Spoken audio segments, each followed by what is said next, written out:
Stocks or crypto? Let's find out. Teen Wealth, Teen Wealth. Hey guys, Teen Wealth here, and welcome back to my channel. Or if you're new, make sure to subscribe as I post finance videos every single week. Also, make sure to give this video a big thumbs up. And also at the very end, we talk about the final verdict as to which one you should invest in. So stick around till then and let's get right into it. So the first factor is volatility. Because a lot of the times when people hear the words the stock market, they get scared. But honestly, if we're going to be comparing it to cryptocurrency, the stock market isn't even half as bad. But yes, the stock market definitely does have its price fluctuations and it's very volatile, but cryptocurrency is so much more volatile. And there's definitely a lot of different factors to this with supply and demand, but the fact is just out there that both of them are pretty risky. And that being said, you might want to put an amount into either one of them that you're okay with losing. Because at the end of the day, we're not going to know where this stock goes tomorrow or this type of altcoin goes tomorrow. It could absolutely plummet and we would have no control over it.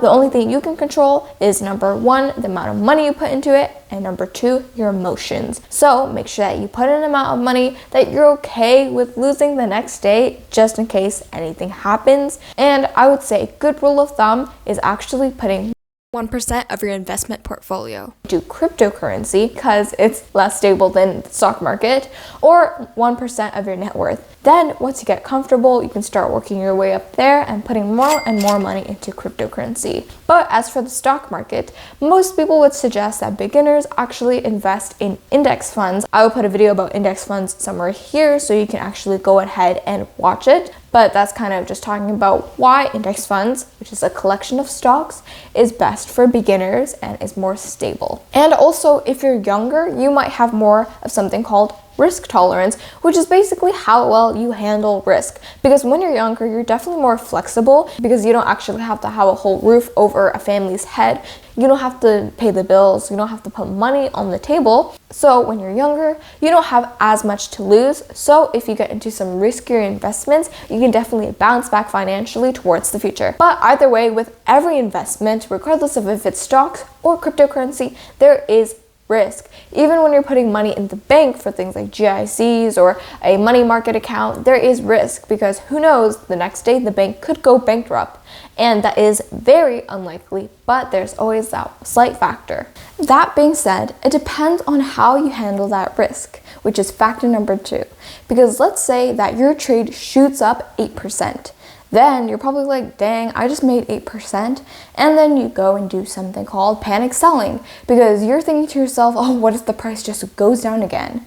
Well, let's say you sold it at 8%. Woohoo, you just made some profit. But let's say that once it goes at 8%, then after you sold at 8%, it just keeps on skyrocketing to 9%, 10%, 11%, 12%. That's why you actually add in something called a stop loss. Basically, it caps the selling point at 8%. So when it actually goes up to 10, 11, 12%, you can actually sell it then. But if it actually comes back down, then it's going to sell at 8% and you still get a profit. And it's basically a win-win situation. So you need to be able to actually understand the tools that you're using when trading, which means that beginners might want to actually get into stocks first to learn the basics and tools, which means that for beginners, personally, I would recommend stocks so you actually learn the fundamentals and basic and tools of a certain platform or brokerage app so you understand how to play around with it and you understand the basics and fundamentals. So you can take all your pre-learned skills with stocks onto crypto and at least have somewhat of an idea of what you're doing. Well, it's like a bike. The first thing you do is use training wheels.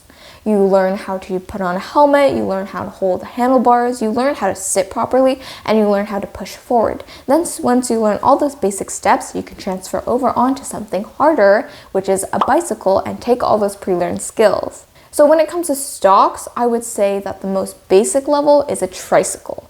So you could actually use a demo or a stimulator. There's so many good ones like MarketWatch. Then you take it to the actual stock market, which is the bike with training wheels. Then you would take it to cryptocurrency, which is the official bike. Now, the third factor is, do you really believe in it? If you think that cryptocurrency is going to be worldwide in the future, and you think that all these businesses are going to accept it, and you think that it's going to be the next currency, then if you want to invest in it, be my guest. But I would say if you're investing in cryptocurrency just because whatever, it's trendy, because everybody's talking about it, because of these massive gains, sure, you could invest in it. But if you actually think that there's no hope for cryptocurrency and you think that we're not going to be able to use it worldwide, or really that there's no point of it, then you're basically investing going in with the mindset of failure. Because at the end of the day, why would you invest in something that you have no hopes in? It's the same way with the stock market. Most people would invest in a company that they actually believe in and think that is going to have innovation and strives in the future for either long-term investment or even short-term. But if I'm investing in, let's say, a random company, let's call it Men's Shaving Club, then if I'm investing in it and I actually have no hopes for this company, I think that it's pretty bland. They have no competitive edge. They aren't doing anything new. They're just like every other shaving company. Then I'm basically just going in with a mindset of failure. And why would I invest in a stock that is just going to dip, or it's not going to actually make any return on investment? Instead, I would actually invest in a company that I think is going to do great in the future. Let's say Tesla, because Elon Musk is going to come up with new inventions and new ideas, like a self-driving car, the Cybertruck, whatever it is. I would invest in something that I actually have hopes for. So moral of the story, invest in something you believe in that ideally is going to have great innovations in the future so you can get a good return on investment long term. So the final verdict is Both, but stocks? for beginners. Because once you understand the fundamentals, then you can go ahead, take it over to cryptocurrency, because if you're looking at it right now, the gains are insane. But mind you, that is just my personal opinion that is backed by logic. I'm nowhere near a professional. So let me know what you guys think in the comments below. I would love to hear it, and I reply to every single comment, so make sure to let me know through there. And also, I reply to every single comment. Also, guys, sorry for the interruption, but make sure to follow me on TikTok at teen.wealth, because basically I post essentially the same content, but it's short form and it's in a more entertaining, fun way. Best for all the people here with really short attention spans, so make sure to go look at that. And I post almost every single day. Okay, back to our program. Alright guys, that's pretty much it. If you enjoyed this video, make sure to give this video a big thumbs up, as it helps me out with the YouTube algorithm, and I'll also know that you guys enjoy these videos.